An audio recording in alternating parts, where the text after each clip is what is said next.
I'm Bruce Dickinson. We are in the Sanctum, which is a hotel in Soho, and I've just been giving a little presentation about my life and business and things I've done which people might be interested in, kind of like reality through the lens of me. People say, oh, what would you rather do? Would you rather fly a 747 or sing in a rock and roll band? I said, well, the truth is that a lot of people can fly 747s, but there's not many people can front Iron Maiden. So for that reason, for the rest of humanity and for the good of everybody, I'll stick with that. When I do my talks, I talk about, my rock and roll world and all these people, and they're of course, they're fans, aren't they? Yeah? Yes. Yeah? We agree on that, yeah? Yeah. You are good, aren't you? Too smart. Right. Are they customers? Yes. They are customers. Of course, they buy t-shirts, they buy stuff, And of course, we look after our fans, we look after our customers. Brand. Add one letter. There you go. Boom. It's not a dirty word. Because if you're proud of your brand and it's got integrity and everything else, and you're nice to people, there's no shame in saying, Iron Maiden's a brand, it's a band, and we're really proud of it. I've been very lucky that I've had two independent but parallel careers, one in aviation, the other one in Iron Maiden, and somewhere in between is not exactly a career but a lifetime passion for sport.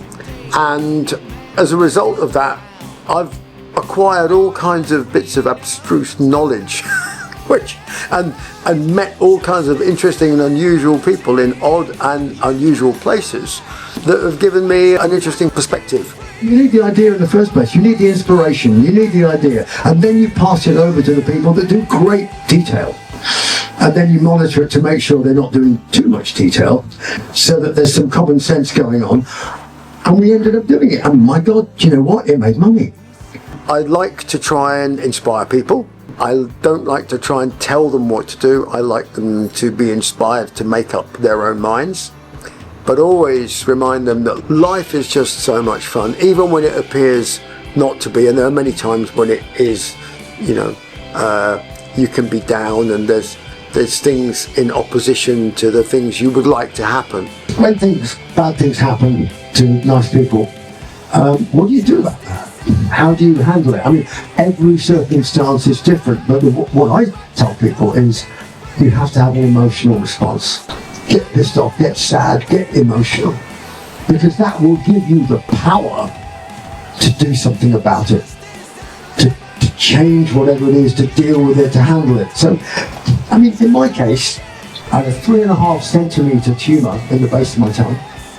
A golf ball, basically, and I hate golf. Most people are like, you can see people in the room go, oh, that's the word cancer. And I said, yeah, but you know what? It did a lot of positive things for me. I'm very glad I got rid of it, but take everything you can get out of this situation, even the bad situations.